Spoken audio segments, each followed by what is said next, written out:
redeemed, rehabilitated, and real entertaining. This is the Carl Jackson Podcast.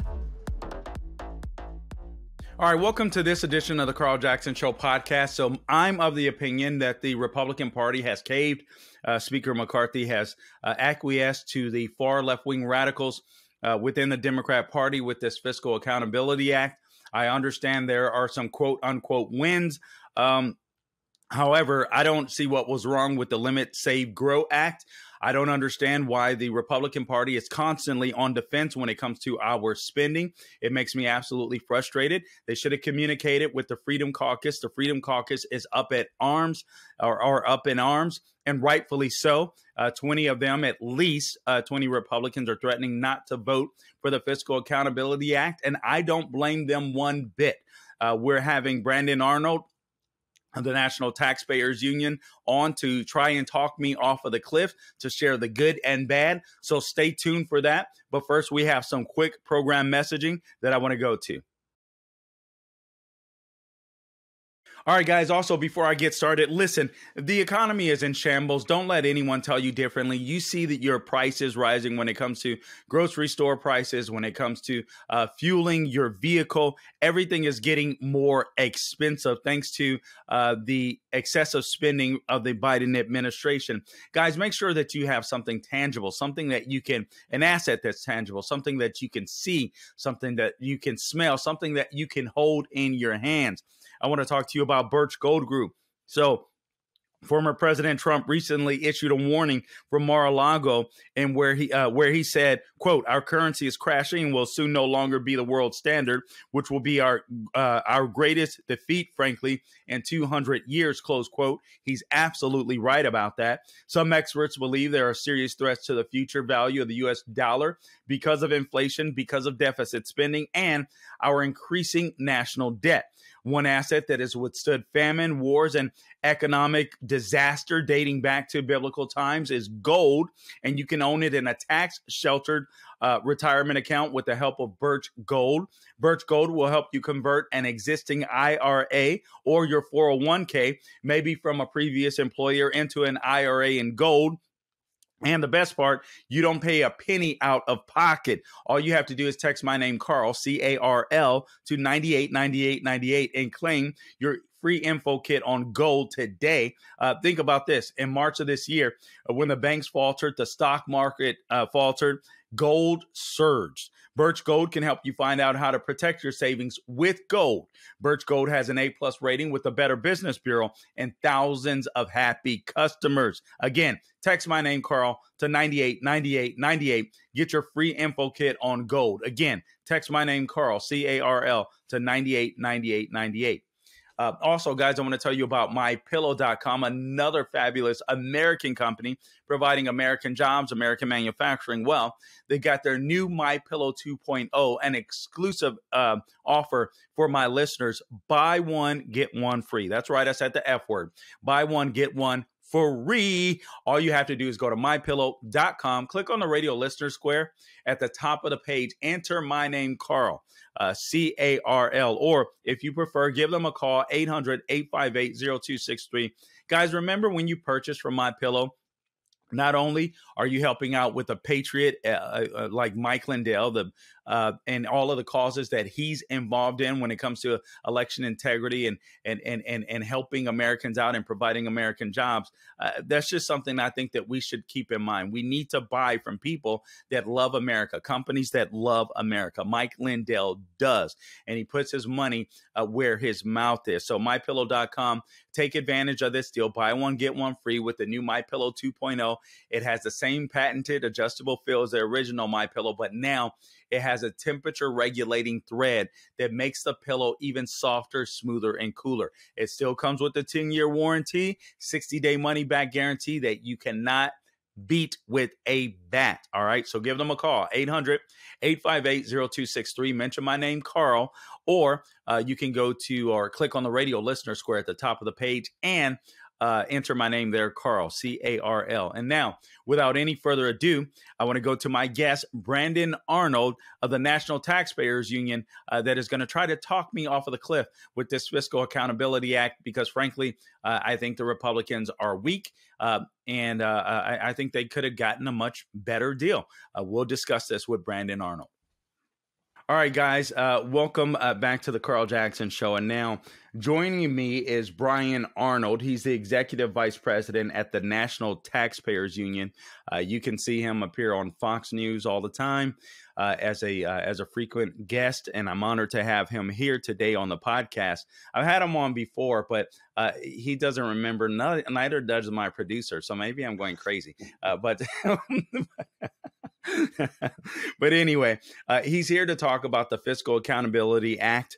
I'm a little perturbed with it, frankly, and hopefully he'll be able to talk me off of the cliff, but we will see. Brian Arnold, welcome to the Carl Jackson Show podcast.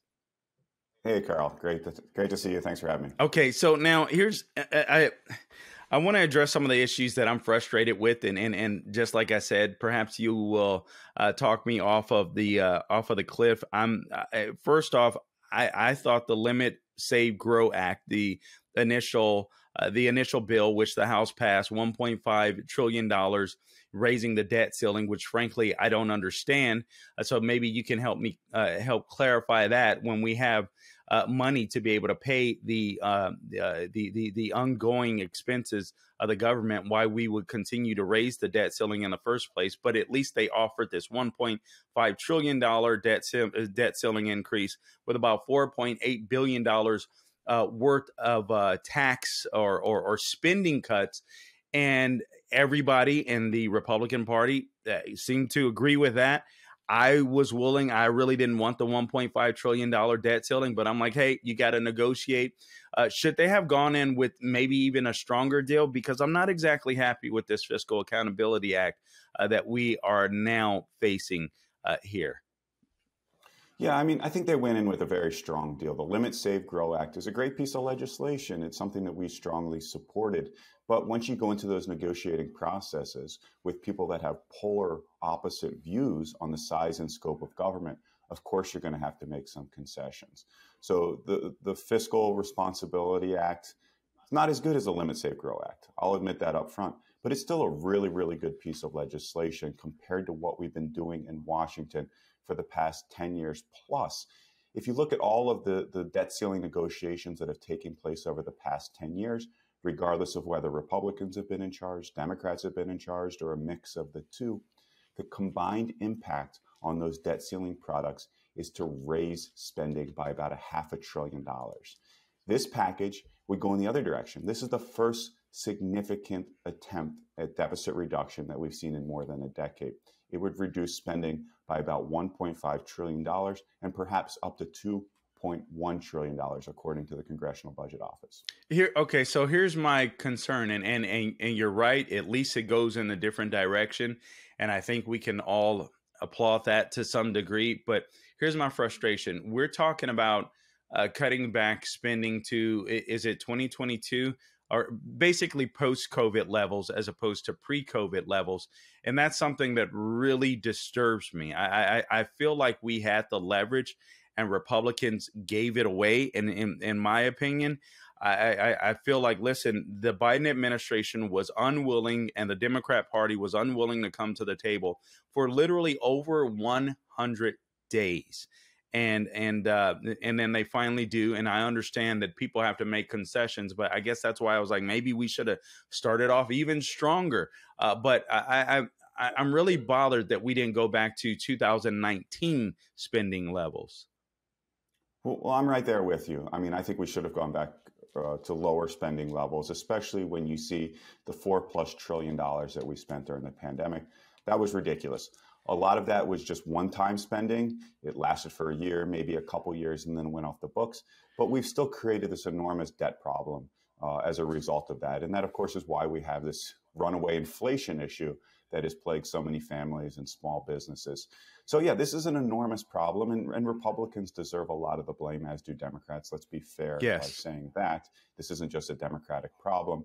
And we do have people on the right that would like to spend a lot more money. But this is a win when we look at the FRA, the Fiscal Responsibility Act. It's a win for taxpayers, in my opinion, because it changes the direction of spending. And it takes so much time. It's like turning around one of those enormous battle cruisers in the ocean. You can't just turn it on a dime. It takes time to turn the direction of our country, the fiscal trajectory of our country around. And this begins that process. It's not an end solution. It's not a silver bullet by any stretch of the imagination. And this doesn't preclude conservatives like you and I from continuing that fight to make improvements to our fiscal condition, to impose stricter budgetary caps, to cut away some of the waste, fraud, and abuse, to attack that IRS budget even deeper than they do in this particular bill. But it's at least starting to change the conversation in Washington, which, again, we have not done, regardless of who's been in charge for more than 10 years. And I appreciate you making that point. And that is part of my frustration. It's Republicans and Democrats alike. I say that as a conservative, and we talk about being fiscally conservative, and then we go in and we spend buttloads of money. I mean, it's absolutely insane. Whether Bush, Obama, the Trump administration, even, it's like no one gets spending under control, and it drives me absolutely insane. And it's the taxpayers, it's the everyday American that ultimately pays the price as these Washington, D.C. politicians go home and really don't have to suffer the consequences because they can get rich on insider trading. I'm sorry. This just drives me nuts. But again, guys, I'm speaking to Brandon Arnold. He's the Executive Vice President at the National Taxpayers Union. I want to get into some of the specificities of the bill. But before I do that, Brandon, will you tell people where they can go to find you? I want to make sure that they're able to get a hold of your knowledge or contact you if they'd like to speak with you or reach out. Yeah, thanks so much. Our website is very simple, ntu.org, nationaltaxpayersunion.org. We're also on all types of social media, Twitter, Facebook. Check out our YouTube page if you want to check out videos like this, which will soon be posted, as well as a lot of other clips of me and my colleagues talking to folks on TV and radio about these taxpayer-based issues. And it's very important. I'm glad you guys are doing that because we honestly in America, we just a lot of the stuff in politics, especially when it comes to the debt limit and debt ceiling, a lot of this stuff is just hard to understand. So when you guys put stuff out like that in digestible bites, it's just great for everyone. And guys, make sure you check it out. We need to be informed when it comes to these issues. If you're a voter, you may have family members and friends that you can be able to speak to intelligently on this issue. You might be able to sway someone before the next election cycle. And so that's why we bring on knowledgeable people like Brandon here to make sure that we all can understand this stuff better and walk away being able to argue, not like a jerk, but literally just be able to have some talking points that actually work, that actually matter. I as I share with Brandon, I'm a little frustrated with the Republican Party, but I want to see some of the good in this bill. It has changed the trajectory in Washington. I just feel like I'm with the Freedom Caucus. I think we could have gone for more. And I thought now I forget the name of it, the Limit, Save, Grow Act. I thought it was a good bill. I frankly wanted to force the Democrats' hand because I thought eventually they would cave. But I understand in Washington and with the media being the way that they are, it's a very difficult fight. But I just thought we could have done better. Let me ask you this. Let me ask you this, Brandon. We are not going to deal with this issue if this is signed. If both parties agree, the Senate agrees, the Biden administration agrees, we're not going to be talking about this issue again until 2025. That's frustrating to me because I think this needs to be an election issue, the spending, and we take that off the table.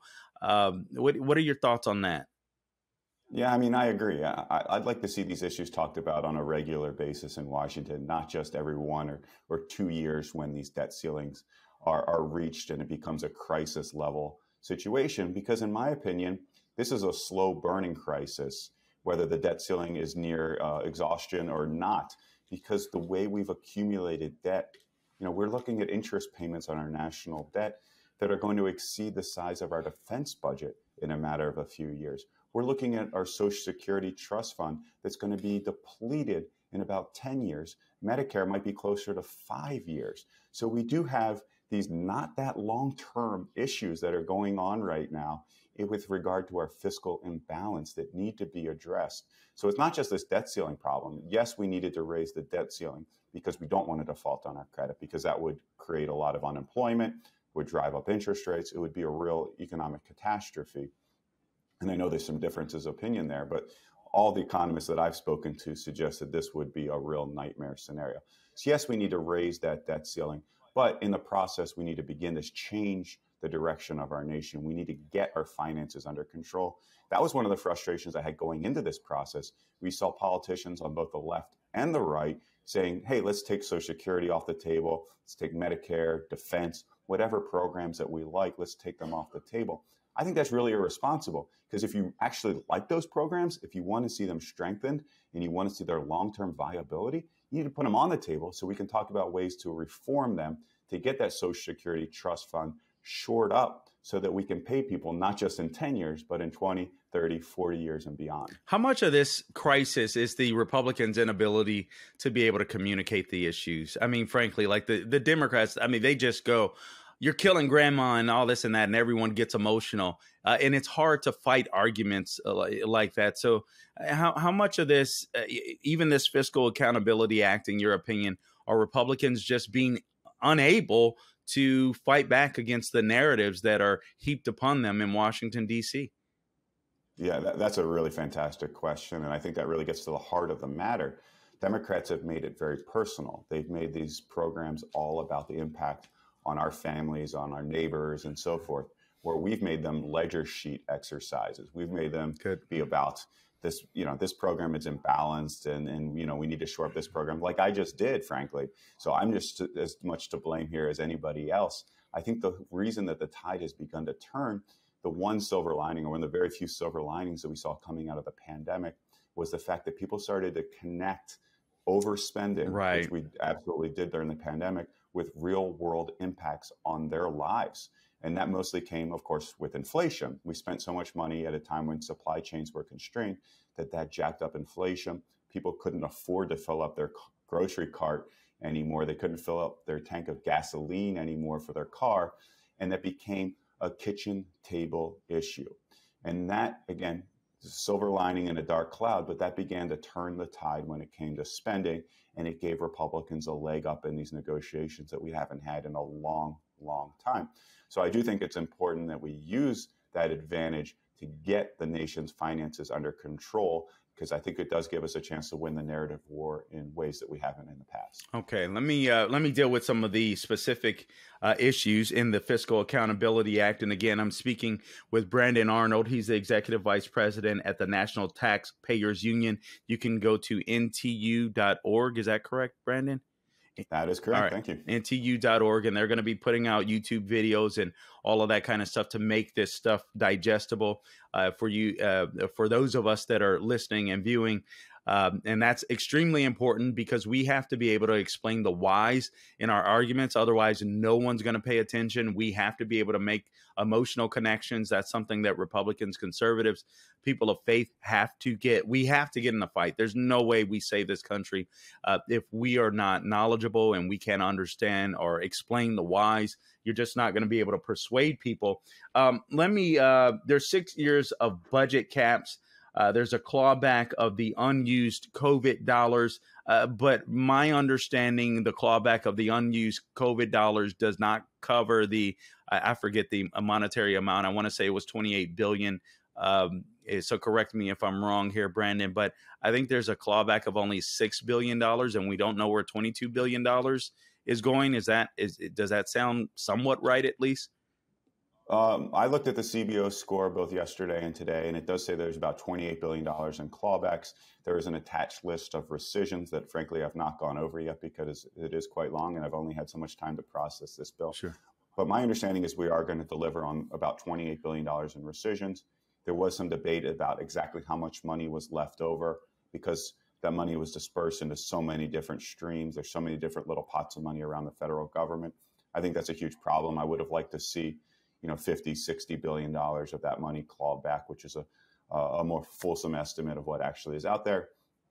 But I would much rather have $28 billion than the $0 billion that the Biden administration was putting up. So it's an area of compromise, not a full win, a partial win there, but still, again, moving in the right direction. It sounds like we're going to be restarting the student loan payments for all of the crumb snatchers out there that we're hoping middle class people, average everyday Americans would pay for their very expensive college educations.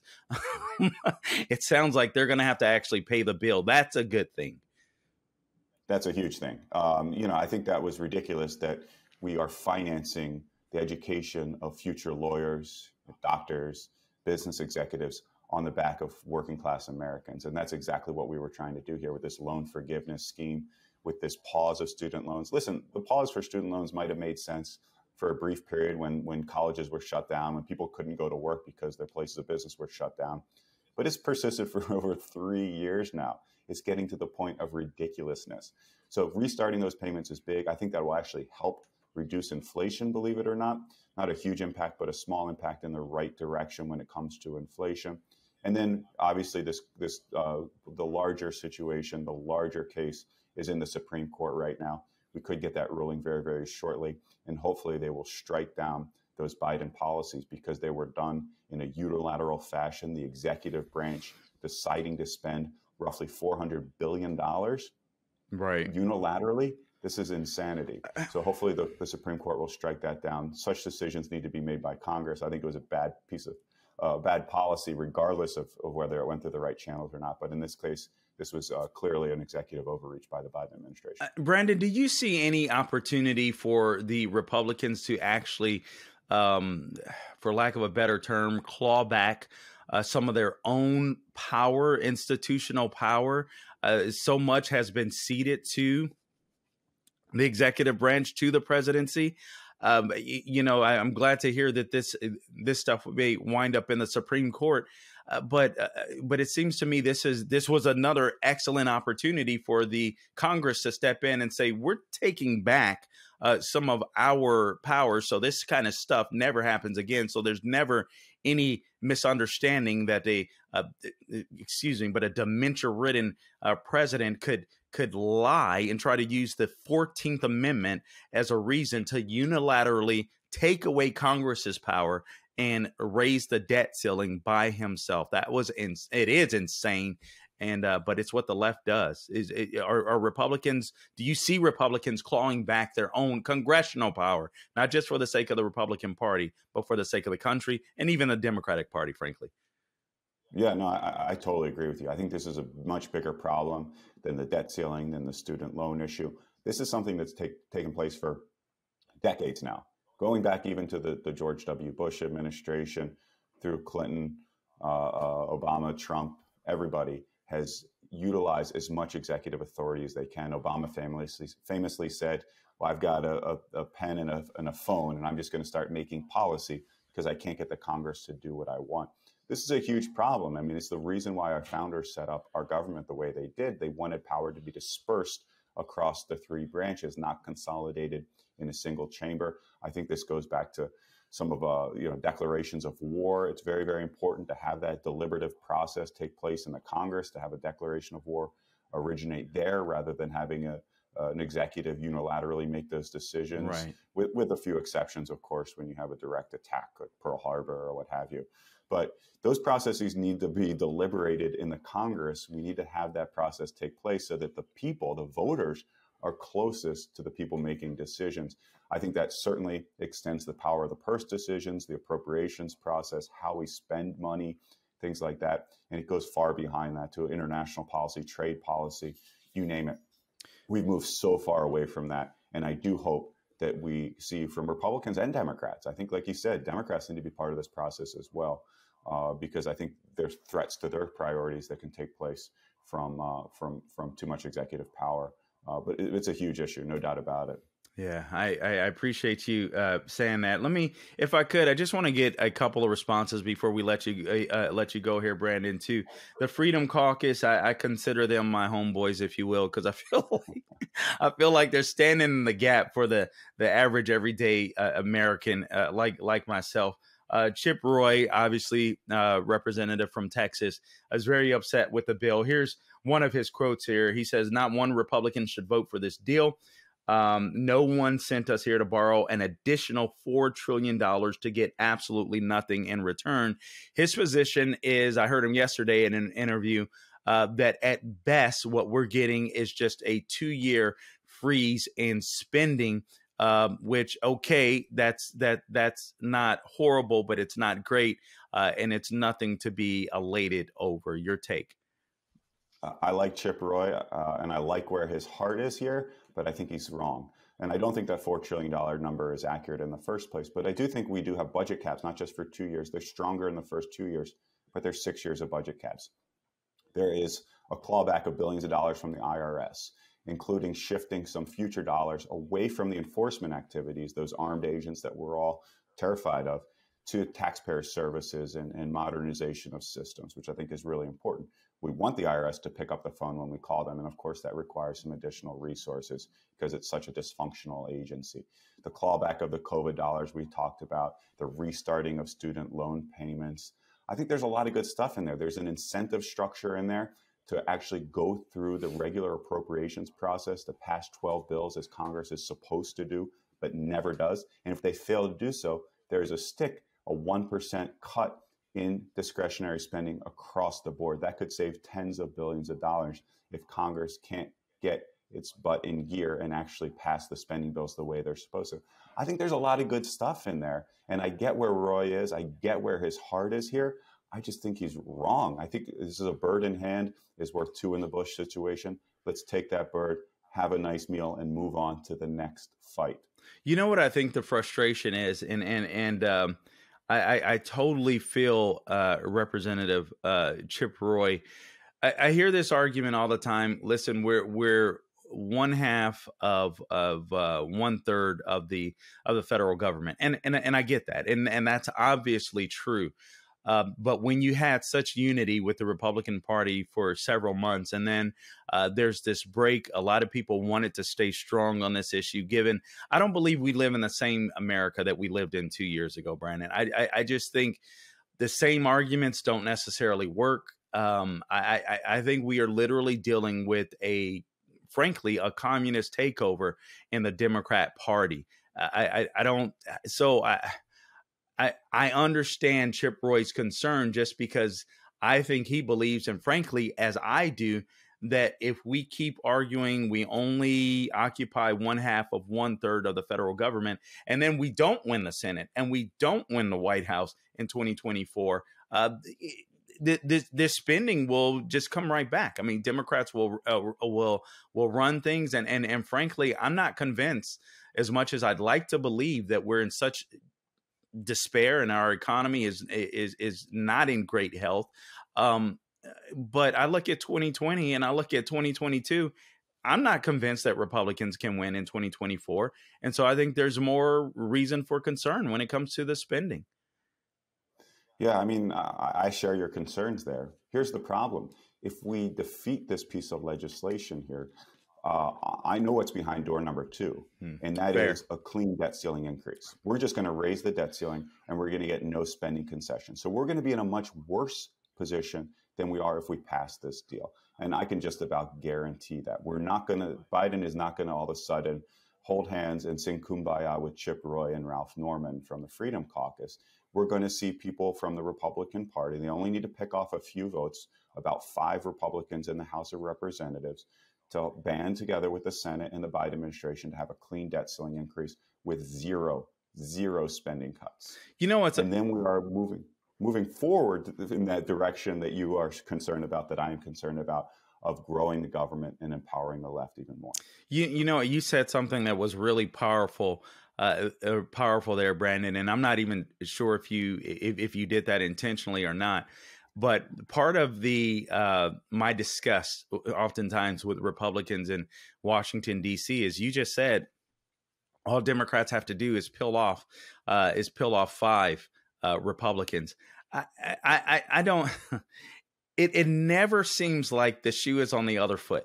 Like it always seems like Democrats can win even when they don't have control of the House. I think that's part of my frustration. They stick together.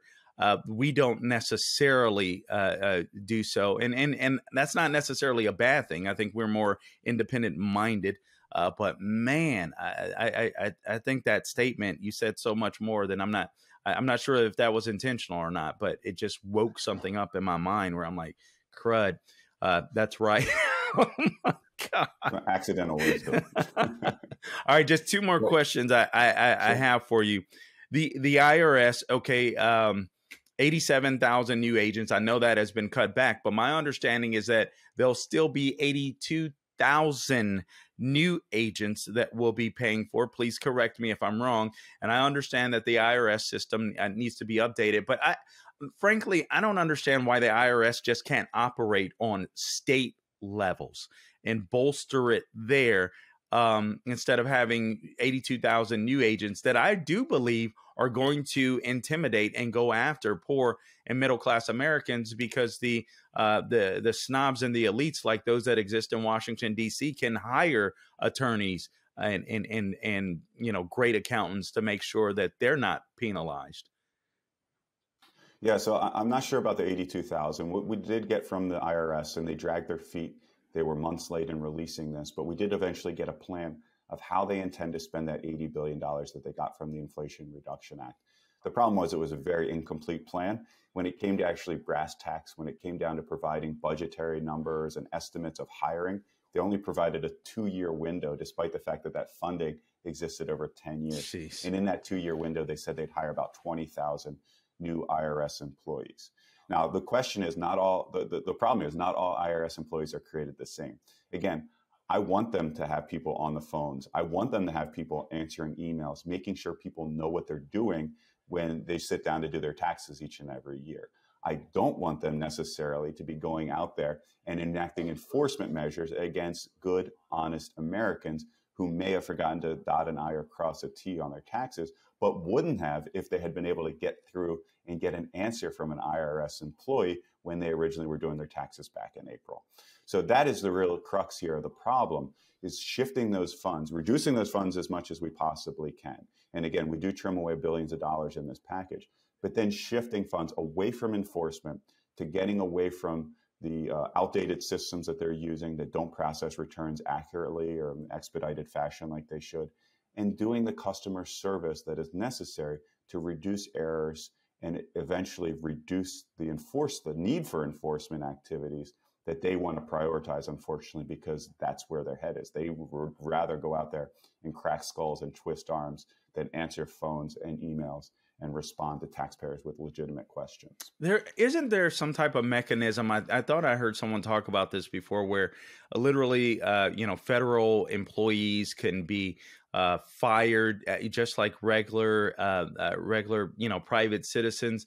I think it was called section. I forget what it's called.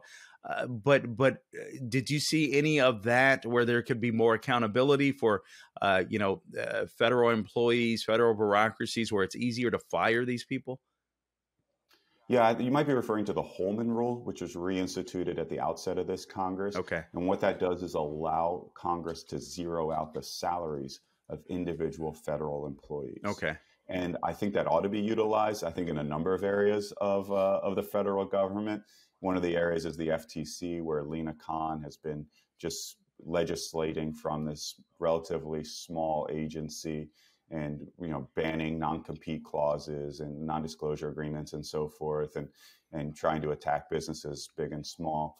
But also at the IRS, we need to have a close eye on the next lowest learner, perhaps, that's going to target conservative groups, or the people that are currently leaking information to ProPublica about private taxpayer data. Most of the data that they've released is that of billionaires. And I get it, we have very little sympathy for billionaires because they're billionaires. But at the same time, they are American citizens Right. just like you and I. Totally agree. And they should have those same rights to privacy that you and I should enjoy. Yeah, and honestly, I don't hate billionaires. I would love to be one, frankly, but but I can't stand the billionaires like George Soros that want to destroy America. So any that participate in that class. Okay, so the last question that I have for you, and again, we're speaking to Brandon Arnold of the National Taxpayers Union. Go to ntu.org. Check out their videos. They are on YouTube. They're posting stuff so that it's more digestible for people like you and I, everyday average Americans, so we can understand this stuff and explain the whys to our friends, neighbors, foes, and whomever else, because we do need to win the next election. There's no ifs, ands, or buts about it. All of us have to do our part. If we're going to turn this country around, we have to win in 2024. There's no ifs, ands, or buts about it. We need to retain control of the House. We need to regain control of the Senate, hopefully with a new leader, in my opinion. But you know, we can all debate on that, and the White House. But I don't think the White House is guaranteed. But I would like to win the White House, and I think we need to fight like dogs. Okay. Work requirements here, Brandon. What did we get as far as work requirements? I'm of the belief that, listen, if homeless people can hold up signs on the corner not too far from a house that say, we will work for food, surely Americans, able-bodied Americans, should have to work, in my opinion, in order to receive money from their fellow Americans in the form of welfare. Yeah, I mean, there are work requirements in this bill for TANF and food stamps. So I think that's a positive thing. The details, I think, are something that we still need to look at a little bit more closely, because we do want some exemptions there. Obviously, you want those work requirements in place, but if people are disabled, for instance, you don't necessarily want that to apply to them. If they're a grandparent and in a custodial relationship with the child, where they have to spend the majority of their time, making sure that child is cared for, then you do want some exemptions there. The question is, did we make too many exemptions here? And I think that's still, the jury's still out on that. Yeah. I think that requires a little bit closer scrutiny there. But that's something that Biden has been saying, that these work requirements, to his left flank, he's been telling them this actually isn't going to kick anybody off of the welfare rolls. The goal isn't to kick people off the welfare rolls that truly need it. But of course, we do not want to create some sort of social safety net that traps people into poverty and doesn't encourage them to enter into the workforce and be successful Americans. Yeah, and I've seen it up close and personal, frankly, and I didn't grow up, with money, and I knew people that, just able-bodied people, that literally took advantage of the system because it was so easy to take advantage of the system, and still is, frankly. So I do think we need to tighten that up. Okay, so Brandon, is there anything? Let me ask you this. Let me ask you to grade this Fiscal Accountability Act, A or an F, somewhere in between.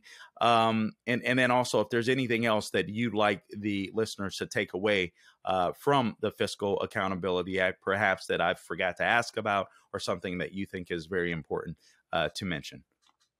So that's a great question. I would give it a solid B. I think it's a good agreement. Okay. If we measure it against the Limit, Save, Grow Act, it looks a little bit worse. But if we measure it against all of the debt ceiling deals that we've had over the past 10 years, then it looks really, really good. Because even, again, when we've had Republican control of Congress, of the White House, we haven't really saved any money. We haven't reduced the deficit at all. And here we're taking at least $1.5 trillion away from the deficit. We're not including any tax increases whatsoever. So I think that's a really, really positive thing.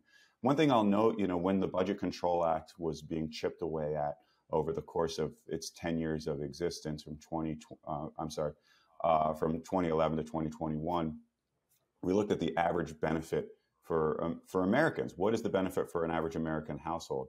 And it was well over $7,000 per household, despite the fact that Congress had eroded some of the benefits over years to raise those caps.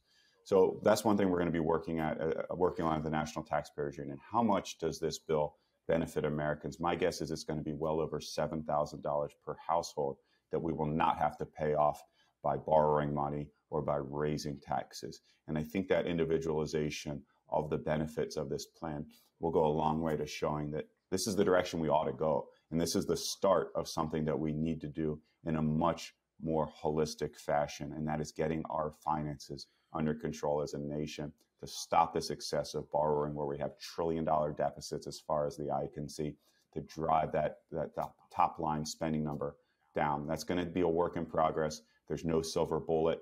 It's going to be a long, arduous fight, and we need to have unity amongst free market conservatives, anyone else, moderates, you name it, people that from the left that are concerned about our fiscal trajectory. We all need to stand together and start working to push back against big government. All right, Brandon Arnold of the National Taxpayers Union. You can find him at ntu.org. Please make sure you check out his work. Brandon, if you'll just hold on to make sure that we upload this podcast. Guys, I appreciate you tuning in to this edition of the Carl Jackson Show podcast. Please find me on Apple, Google, Spotify, YouTube, and Rumble. You can subscribe to YouTube and Rumble, The Carl Jackson Show, rate and review it. That'll help us move up the charts. All things social media at The Carl Jackson Show. We're on Instagram, we're on Facebook, Twitter, Getter, True Social, wherever you can find me at The Carl Jackson Show. And of course, you can find me filling in for the national host at Salem from time to time. I'll be in for Mike Gallagher on Friday. So make sure you check us out there. And again, I just want to thank my guests, Brandon Arnold from the National Taxpayers Union, just to explain this stuff and perhaps talk people like me off of the cliff so I don't go to Washington, D.C. and try to put a lot of people in headlocks and end up in jail there. So I definitely appreciate that, guys. Until next time, do not grow weary doing good, and God bless you.